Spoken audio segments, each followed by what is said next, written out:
வணக்கம். செல்வகுமாரின் அதிகாலை வானிலை ஆய்வறிக்கை. அதிகாரப்பூர்வ வானிலை அறிக்கைக்கு இந்திய வானிலை ஆராய்ச்சித்துறை அறிக்கையை பார்க்கவும். 2026 மே 10 ஞாயிற்றுக்கிழமை அதிகாலை நிலவர வானிலை பதிவு. தலைப்புச் செய்திகள். காற்று சுழற்சி தமிழ்நாட்டின் கரையை ஒட்டி நீடித்தது சற்று விலகி நிற்கிறது. தீவிரமடையவும் இருக்கிறது. மழைப்பொழிவு எங்கே என்பதை இந்த அறிக்கையில் விரிவாக பார்ப்போம். கேரளா மற்றும் லட்சத்தீவு மாலத்தீவு இடைப்பட்ட பகுதியில் நீடித்துக் கொண்டிருந்த காற்று சுழற்சி அதே இடத்தில் நீடிக்கிறது. அதாவது மன்னார் வளைகுடா, பாக்ஜலசந்தி, இலங்கை, அதனை ஒட்டியுள்ள தென்மேற்கு வங்கக்கடல் பகுதியில் நீடித்துக் கொண்டிருக்கூடிய காற்று சுழற்சி இரு காற்று இணைவு சற்று தொலைவிலே கடலிலே நடைபெற்றுக் கொண்டிருக்கிறது. கரையோரத்தை ஒட்டி ராமநாதபுரம் மாவட்டம், தனுஷ்கோடி மற்றும் இலங்கை, இந்தியா இடைப்பட்ட பகுதியில் நடைபெற்றுக் கொண்டிருக்கிறது. வரக்கூடிய மணி நேரங்களில் எங்கே இணைவு ஏற்படும், நிகழ்வு எங்கே இருக்கும், இரு காற்று இணைவு எங்கே ஏற்படும், அரபிக்கடல் நிகழ்வு எங்கே இருக்கும், அது நகர்வு எப்படி, வங்கக்கடல் நிகழ்வு நகர்வு எப்படி, மழைப்பொழிவு எப்படி என்பதையெல்லாம் இதில் விரிவாக பார்ப்போம். அதற்கு முன்பு கடந்த 24 மணி நேர மழைப்பொழிவை பார்த்து விடுவோம். நேற்றைக்கு அதிகபட்சமாக ராமநாதபுரம் மாவட்டம் பெருங்குளம் 14 சென்டிமீட்டர் 143 மில்லிமீட்டர் பெய்திருக்கு. ராமநாதபுரம் மாவட்டம் பெருங்குளத்தில். அப்புறம் பார்த்தீங்கன்னா எண்மனம் கொண்டான் 82 மில்லிமீட்டர் பெய்திருக்கு ராமநாதபுரம் மாவட்டம். சென்னை மீனம்பாக்கம் 75 மில்லிமீட்டர் பெய்திருக்கு, 7.5 centimetre. Chennai Guindy 67 millimetre, 6.7 centimetre பெய்திருக்கு. சைதாப்பேட்டை 69 மில்லிமீட்டர் பெய்திருக்கு. இன்னும் பார்த்தீங்கன்னா கன்னியாகுமரி மாவட்டம் கீரிப்பாறை 96 மில்லிமீட்டர், விருதுநகர் மாவட்டம் சின்னக்காமன்பட்டி 103 மில்லிமீட்டர் பெய்திருக்கு. தேனி மாவட்டம் குமணந்தோல் 68 மில்லிமீட்டர், கோயம்புத்தூர் மாவட்டம் காரமடை 84 மில்லிமீட்டர், கோயம்புத்தூர் மாவட்டம் Bellathi 80 millimetre, Thondamuthur 42 millimetre, Thudiyalur 35 millimetre, Kolarpatti Coimbatore மாவட்டம் தெற்கு பகுதி சமத்தூர் அருகே இருக்கக்கூடிய கோளார்பட்டி 53 மில்லிமீட்டர், திருப்பூர் மாவட்டம் தாராபுரம் 55 மில்லிமீட்டர், மேலும் அலங்கியம் 32 மில்லிமீட்டர், திருவாரூர் மாவட்டம் காமலாபுரம் 42 மில்லிமீட்டர், கூத்தாநல்லூர் 20 மில்லிமீட்டர், நாகப்பட்டினம் மாவட்டம் Thagattur 18 millimetre, Kariyapattinam 18 millimetre, Nagapattinam 30 millimetre, Thiruvenkadu 22 millimetre, Mayiladuthurai மாவட்டம், கடலூர் மாவட்டம் 32 millimetre, Cuddalore, Nellikuppam 18 millimetre, Marakkanam 27 millimetre. இதெல்லாம் எனக்கு கிடைச்சது. அதிகாரப்பூர்வ அறிக்கையாக தற்போது கிடைக்கப்பட்டிருப்பது அதிகபட்சமாக அரியலூர் மாவட்டத்தில் அரியலூர் 10 மில்லிமீட்டர் தான். இருந்தாலும் செங்கல்பட்டு மாவட்டத்தில் மாமல்லபுரம் 38 மில்லிமீட்டர் அதிகபட்சமாக பெஞ்சிருக்கு. அந்த மாவட்டத்தில் சென்னையில் மீனம்பாக்கம் 75, சைதாப்பேட்டை 74, நுங்கம்பாக்கம் 61, விம்கோ நகர் 49 என்று நிறைய இடங்களில் மழை. சென்னையில் விமான போக்குவரத்தும் பாதிக்கப்பட்டது என்று சொல்லியிருந்தோம். அடுத்தபடியாக பல மாவட்டங்களின் அறிக்கை கிடைக்கப்பெறவில்லை. தருமபுரி மாவட்டத்தில் மரந்தஹள்ளி டிபி 10 மில்லிமீட்டர் பெய்திருக்கு. இன்னும் ஈரோடு மாவட்டத்தில் தாளவாடி 40 மில்லிமீட்டர் 4 சென்டிமீட்டர் பெய்திருக்கு. கொடுமுடி கூட 15 மில்லிமீட்டர் பெய்திருக்கிறது. அடுத்தபடியாக கன்னியாகுமரி மாவட்டம் பாலமூர் 40 மில்லிமீட்டர், பேச்சிப்பாறை 28 மில்லிமீட்டர். நிறைய இடங்களில் அந்த மாவட்டத்தில் மழை பொழிந்திருக்கிறது.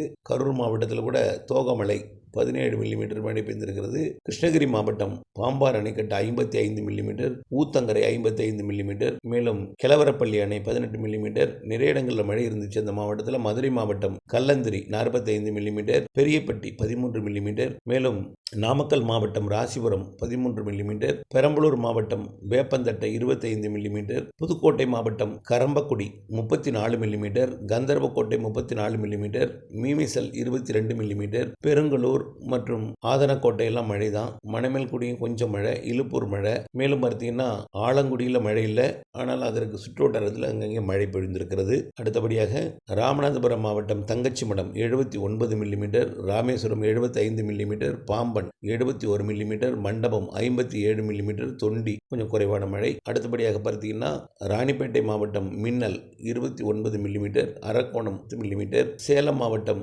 ஆனைமடுவானை 48 millimetre, TNAU CRI Ethapur 35 millimetre, Veeraganur 22 millimetre, ரேனிஷ்பேட்டை 22 millimetre, Yercaud 20 millimetre, Edappadi 12 millimetre, Thammampatti 10 millimetre, மேலும் தென்காசி மாவட்டம் குண்டார் அணைக்கட்டு 17 மில்லிமீட்டர், மேலும் பார்த்தீங்கன்னா நீலகிரி மாவட்டம் Kodanad 48 millimetre, Harrison Malayalam limited 42 millimetre, Woodbriar estate 39 millimetre. அடுத்தபடியாக பார்த்தீங்கன்னா தேனி மாவட்டம் சண்முகா நதி 24 மில்லிமீட்டர், உத்தமபாளையம் 18 மில்லிமீட்டர், திருவாரூர் மாவட்டம் மன்னார்குடி 17 மில்லிமீட்டர், குடவாசல் 15 மில்லிமீட்டர், பாண்டவையார் தலைப்பு 14 மில்லிமீட்டர், திருவாரூர் 11 மில்லிமீட்டர், நீடாமங்கலம் 11. இன்னும் இது மழைமானி உள்ள இடத்துல குறைவாக இருந்தாலும் பிற இடங்களில் மேலவாசலில் 5 சென்டிமீட்டர் நேற்று மழை பொழிந்திருக்கிறது. நேற்றைக்கு காலையில் 50 மில்லிமீட்டர். மன்னார்குடியை விட மேலவாசலில் கூடுதல் மழை. தூத்துக்குடி மாவட்டம் Kovilpatti 40 42 millimetre, Ottapidaram 20 millimetre, Soorangudi 20 millimetre, Tiruchendur நல்ல மழை பொழிந்திருக்கிறது. அடுத்தபடியாக திருப்பத்தூர் மாவட்டம் ஆலங்காயம் நல்ல மழை,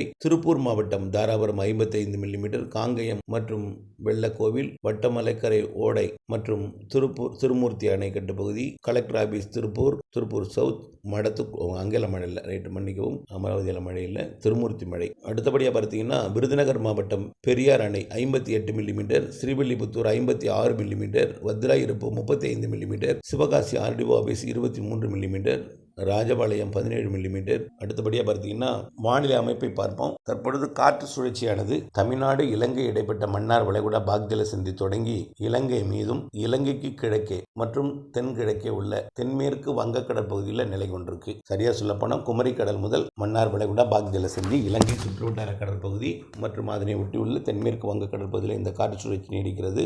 இரு காற்று இணைவு ஆரம்பத்தில் தென் மாவட்டங்களில் நடந்தது, பிறகு அப்படியே ராமநாதபுரம் உள்ளிட்ட மாவட்டங்களில் நடந்துச்சு நேற்றுக்கு. பிறகு டெல்டா மாவட்டங்களில் இரு காற்று இணைவு ஏற்பட்டது. இறுதியில் நேற்றைக்கு விமான போக்குவரத்தை பாதிக்கும் அளவில் சென்னை உள்ளிட்ட மாவட்டங்களில் நடைபெற்றது. பிறகு இந்த காற்று சுழற்சி விலகி நிற்கிறது. அரபிக்கடல் காற்று சுழற்சி மாலத்தீவு லட்சத்தீவு இடைப்பட்ட பகுதியில் நீடிக்கிறது. வங்கக்கடல் காற்று சுழற்சி விலகி நிற்கிறது. இருந்தாலும் இவை தீவிரமடைந்து தமிழ்நாட்டின் கரையை நெருங்கினாலும் இரு காற்று இணைவு கடலிலேயே ஏற்படும் என்று எதிர்பார்க்கப்படுகிறது. தமிழ்நாட்டை நெருங்கினாலும் இரு காற்று இணைவு கடலிலே ஏற்படும். அதாவது சிஸ்டம் அருகில் இருக்கும். வெப்ப நீராவியை கொண்டு வரக்கூடிய காற்றும் அதனை குளிர்விக்கக்கூடிய உயரழுத்த காற்றும், அதாவது உயரழுத்தம் வங்கக்கடல் வடக்கு பகுதியில் நீடித்துட்டு இருக்கு. அதே போல நீராவியை கொண்டு வரக்கூடிய காற்று கிழக்கு புறமா வரும். அதாவது தெற்கு தென்கிழக்கு புறமா நீராவி சுமந்து வரக்கூடிய காற்று வரும் பொழுது உயரழுத்த காற்று கடிகார சுற்றில் சுழலும் போது ரெண்டும் சந்திக்கிறது, கடல்ல சந்திப்பு ஏற்படும். அதாவது கடிகார சுற்றுக்கு எதிர் திசையில் சுழலும் பொழுது தெற்கு தென்கிழக்கு திசை காற்று வங்கக்கடலுக்கு வரும். கிளாக் வாய்ஸில் சுற்றக்கூடிய உயரழுத்த காற்றும் வங்கக்கடலை சந்திப்பு ஏற்படுத்தி கடலிலேயே அதிக மழைப்பொழிவை கொடுப்பதற்கு வாய்ப்பு இருக்கு. இருந்த போதிலும் தமிழ்நாட்டின் தரைப்பகுதிக்கும் மழைப்பொழிவை கொடுப்பதற்கு இரு காற்று இணைவு கொஞ்சம் இருக்கும். எங்கன்னா அரபிக்கடல், அதாவது மாலத்தீவு லட்சத்தீவு இடைப்பட்ட காற்று சுழற்சியோட வங்கக்கடல் காற்று சுழற்சி இணைப்பை ஏற்படுத்தி கொண்டு தென் மாவட்டங்களில் நல்ல மழை பொழிவு இன்றைக்கு கொடுக்கும். தென் மாவட்டங்கள்லையும் டெல்டா மாவட்டங்களின் தெற்கு பகுதியிலையும் மதியத்துக்கு மேலே நல்ல மழை பொழிவு தெரியுது. இப்போ படிப்படியாக சொல்லிட்டு வர்றேன், எங்கே எப்படி மழை இருக்குன்னு சொல்லிட்டு வர்றேன். உடனடியாக விலகி போயிடாதீங்க. இன்றைக்கு மழை எப்படி இருக்கும், எங்கே இருக்குன்னு சொல்கிறேன். முதல்ல இன்றைக்கு சிஸ்டம் அரபிக்கடல் சிஸ்டத்தோட இணைப்பை பெற்று தென் மாவட்ட மேற்கு தொடர்ச்சி மலை மற்றும் கேரளா நல்ல மழை பொழிவை கொடுக்கும். கன்னியாகுமரி, திருநெல்வேலி, தென்காசி, தேனி, விருதுநகர் மாவட்டத்திலையும் உள்ளே தூத்துக்குடி மற்றும் ராமநாதபுரத்தில் இப்பவே நல்ல மழை பொழிஞ்சிட்டு இருக்கு. ராமநாதபுரம் மற்றும் சிவகங்கை, மதுரை மாவட்டத்திலையும், பிறகு புதுக்கோட்டை, சிவகங்கை மாவட்டத்திலையும், டெல்டா மாவட்டங்களின் தெற்கு பகுதியிலையும் இன்றைக்கு மதியம் நல்ல மழை காத்திருக்கு. மதியம் ஒரு 2 மணிக்கு மேல மாலைக்குள்ளர இந்த மழை பொழிவு அப்படியே திண்டுக்கல் மாவட்டம் கொடைக்கானல் மலைப்பகுதிக்கும், மதுரை மாவட்டம் வடக்கு பகுதிக்கும், கோயம்புத்தூர் திருப்பூர் மாவட்டத்தில் ஆங்காங்கேயும், நீலகிரி மாவட்டத்திற்கும், திண்டுக்கல் மாவட்டத்தில் ஆங்காங்கேயும், திருச்சி மாவட்டத்தில் ஆங்காங்கேயும், டெல்டாவின் உள்பகுதி வடக்கு பகுதியில் ஒரு சில இடங்களையும் இன்றைக்கு மழை பொழிவை கொடுக்கும். இந்த சிஸ்டம் தென் மாவட்டங்களின் கடலோர பகுதிகளுக்கு நள்ளிரவு அதிகாலையில் நாளைக்கு மிக கனமழை பொழிவை கொடுக்கும் என்று எதிர்பார்க்கப்படுகிறது. அதாவது அரபிக்கடல் நிகழ்வோட வங்கக்கடல் நிகழ்வு இணைப்பை ஏற்படுத்தி கொண்டு இரு காற்று இணைவை தென் மாவட்ட மேற்கு தொடர்ச்சி மலை, தென் மாவட்டங்களின் கடலோர பகுதி, தென் மாவட்டங்களின் உள்பகுதி ஏற்படுத்தி கொண்டு மழைப்பொழிவை தென் மாவட்டங்களில் நல்ல மழைப்பொழிவை இன்றைக்கு கொடுக்கும். தென் மாவட்டங்களின் மேற்கு தொடர்ச்சி மலைப்பகுதி தொடங்கி தென் மாவட்டங்களின் கடலோர பகுதி, தென் மாவட்டங்களின் உள்பகுதியில் நல்ல மழைப்பொழிவு 2 நாட்களுக்கு காத்திருக்கு. பிறகு நாளை திங்கட்கிழமை என்ன ஆகும்னா இந்த நிகழ்வு கொஞ்சம் விலகி நிற்கும். விலகி நின்றாலும் தென் மாவட்டங்களுக்கு மழைப்பொழிவு தொடர்ந்து கொண்டிருக்கும். வட உள் மாவட்ட பகுதிகளுக்கு கொஞ்சம் மழைப்பொழிவு தாமதம் அடையும். ஆனால் மேற்கு தொடர்ச்சி மலையில் மழை இருந்து கொண்டே இருக்கும். பெருசா கொட்டி தீர்த்துறாது. கொஞ்சம் இருகாற்று இணைவு வங்கக்கடல் நிகழ்வோட இருகாற்று இணைப்பு கடலில் நடைபெற்றுக் கொண்டிருக்கும் என்பதனால கொஞ்சம் வட உள் மாவட்டங்கள், டெல்டாவின் உட்பகுதி, வட உள் பகுதிகளுக்கு கொஞ்சம் மழைப்பொழிவு தாமதம் அடையும். இருந்தாலும் தொடர்ந்து உற்று நோக்கப்படுகிறது. எந்த அளவுக்கு நெருங்கி வரும், எந்த அளவிற்கு தமிழ்நாட்டிற்கு மழைப்பொழிவை கொடுக்கும் என்பதெல்லாம் உற்று நோக்கப்படுகிறது.